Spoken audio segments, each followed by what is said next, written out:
Assalamualaikum warahmatullahi wabarakatuh. Perkenalkan, nama saya Muhammad Iskandar Holis dari Prodi Teknik Informatika Rektor B Universitas Mitra Karya Kota Bekasi. Oke, pada kesempatan ini saya akan memberikan materi mata kuliah Pendidikan Pancasila eh, yang berjudul Etika Siap Warga Negara dalam Bernegara. Oke, langsung saja ke materinya. Ya, pengertian etika. Etika adalah suatu ilmu yang membahas tentang bagaimana dan mengapa kita mengikuti suatu ajaran tertentu, atau bagaimana kita harus mengambil sikap yang bertanggung jawab berhadapan dengan sebagai ajaran moral. Itu pengertian dari Suseno ya, tahun 87. Etika umum mempertanyakan prinsip-prinsip yang berlaku bagi setiap tindakan manusia. Sedangkan etika khusus membahas prinsip-prinsip itu dalam hubungannya dengan berbagai aspek hidup manusia. Sebenarnya, etika lebih banyak bersangkutan dengan prinsip-prinsip dasar pembenaran dalam hubungan dengan tingkah laku manusia.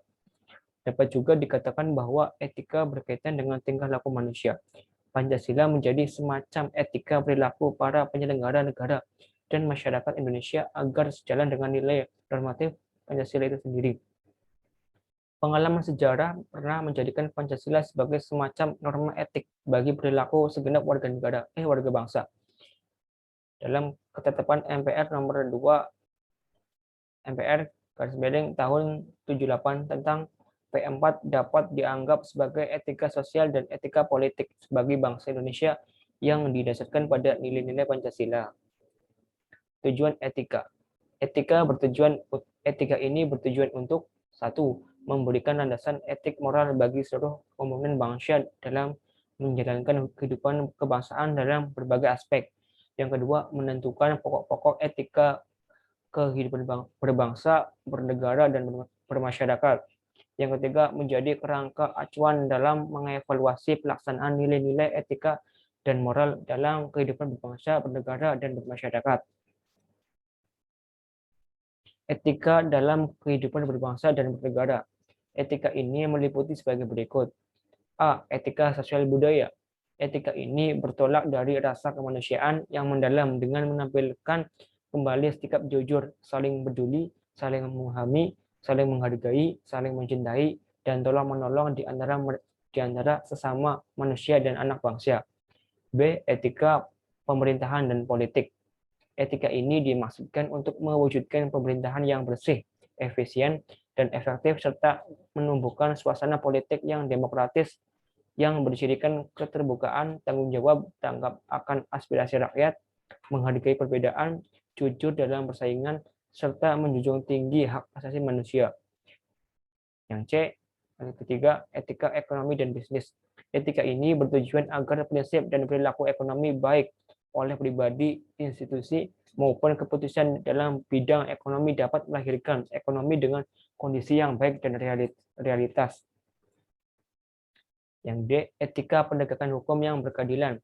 Etika ini bertujuan agar penegakan hukum secara adil, perlakuan yang sama dan tidak diskriminatif terhadap setiap warga negara di hadapan hukum, dan menghindarkan penggunaan hukum secara salah sebagai alat kekuasaan. Terus yang E, etika keilmuan dan disiplin kehidupan. Etika ini diwujudkan dengan menjunjung tinggi nilai-nilai ilmu, pengetahuan, dan teknologi agar mampu berpikir rasional, kritis, logis, dan objektif.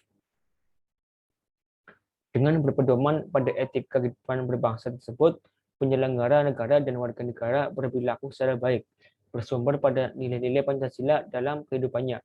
Etika kehidupan berbangsa tidak memiliki sanksi hukum, namun sebagai semacam kode etik. Pedoman etik berbangsa memberikan sanksi moral bagi siapa saja yang berperilaku menyimpang bagi norma-norma etik yang baik. Etika kehidupan berbangsa ini dapat kita pandang sebagai norma etik negara sebagai perwujudan dari nilai-nilai dasar Pancasila. Etika dan moral bagi kehidupan manusia dalam kehidupan berbangsa, bernegara, dan bermasyarakat senantiasa bersifat relasional.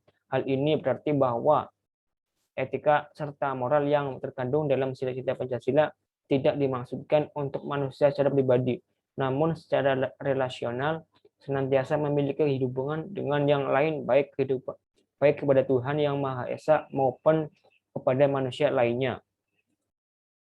Oke, mungkin itu saja yang bisa saya sampaikan materi ini. Apabila ada kata-kata yang kurang jelas, bisa tanyakan di kolom komentar. Sekian dari saya. Wassalamualaikum warahmatullahi wabarakatuh.